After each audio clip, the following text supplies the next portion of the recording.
دا جلاده دا کا چې مجلس وکړي چې وموږ ته راپېښه د څه ده وموږ ته د کېدای شي د سرکار به دونه نه وي راپېښه که د موږ په خپل اپس کې چې سره په اپس کې عاجزانو موږ د نواب صاحب او د خان صاحب په نومانه زه نسم ویلی په دې وجه چې دوی زموږ ستر مشران دي زه د نواب صاحب او د خان صاحب او د سپین ږیرو د علماو د ځوانانو شکریه ادا کوم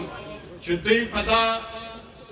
بندار کې په دا جرګه کې شراکت کړی دی تکلیفې وړي دي یخونه یې وړي دي خرچې یې کړي دي نو زه د ټولو شکریه ادا کوم شمول د خان صاحب او د نواب صاحب په قیادت کې چې دوی دا جرګه جوړه کړې ده او دا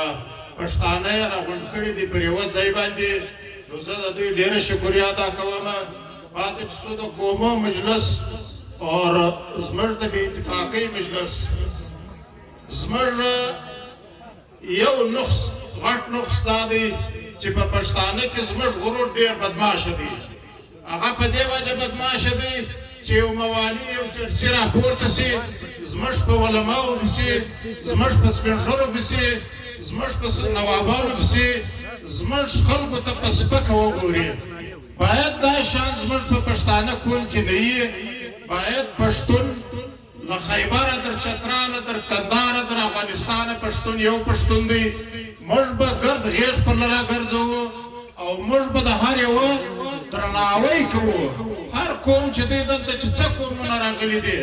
دا به باید موږ خیلۍ چې کاکړ ترین مندوخیل سلیمان خیل دا یو موږ نه حسابو موږ پښتون منو پښتون په دې وجه منو چې دا زموږ د خلکو یې پېچان دی چې زه اسحاقزی یم ته نورزی یې ته کاکړ یې ته پلانه یې باید زموږ پښتون یو پښتون دی بلوڅ ته که ورسې زموږ وروڼه دي بلوڅان که مری یم درته وایي زه بلوڅ یم که شواڼی یم وایي زه بلوڅ یم زموږ دا فرقې فرقونه چې پکې راغلي دي باید موږ د خان صاحب او د نواب صاحب په قیادت کې دا ګروم د دې قومه وباسو پښتون پښتون دا یوه وجه او بله وجه دا ده چې دا قومونه سره اخته دي باید د دې مشرانو څخه زموږ دا ګزارش دی چې د عاجزان دا مشران دا سپین ږیري راولاړ شي ما واجه العادات تقریبا دا 4-5 کاله کېږي په دې پښتانه قوم کې موږ د هر یوه کور ته ورځو د هر یوه په ستړې ځان خبروو او تقریبا تر 2000 زیاتې جوړې شوي دي دا چیش دی زموږ نه څه زده دي نه به ډېره کړکه پښتو ده نه ډېر تعلیم یافته یو دا یو شی دی چې موږ نیت صرف د الله دپاره دی او د دې قوم دپاره دی د پښتانه دپاره دی باید موږ پښتون که هغه د کشلاق دی که هغه د ارنایي دی که هغه د دوکۍ دی که هغه د مسخیل دی پښتانه ته یو ټکی چیرته پښتون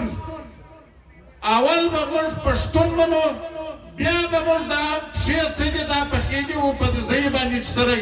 یادول کېږي پلانی خو اڅکزی دی پلانی خو کاکړ دی پلانی خو ترین دی یا موږ دغه دلته موږ سره تقسیم کړي یو موږ پښتون یو قوم دی په یوه قوم به اواز کوو دا پښتون دی که نه یو تن که چیرې زما پر ګوته درد سي زما پر ګرد بدن ورسره درد دی که چیرې زما پر غاښ درد سي زما ګرد بدن درد دی ورسره نو که پښتون په فلسطین کې که په افغانستان کې که په پنجاب کې که په کراچي کې هر ځای چې پښتون یې زموږ د ناوسۍ زموږ وس کار نه کوي خو خوا به بیخي ډېره به بدېږي زه ستاسو ټیم نه ضایع کوم دلته مشران ناست دي زه بیا د خان صاحب او د نواب صاحب په قیادت کې د دوی ټولو دلته راغلي مېلمانه د ټولو شکریه ادا کوم چې دوی زما کمزوري سړي ته زما مجلس واورېدی نو زه د دوی څخه ډېره مننه کوم د اسحاقزي قوم د طرفه هم زه شکریه ادا کوم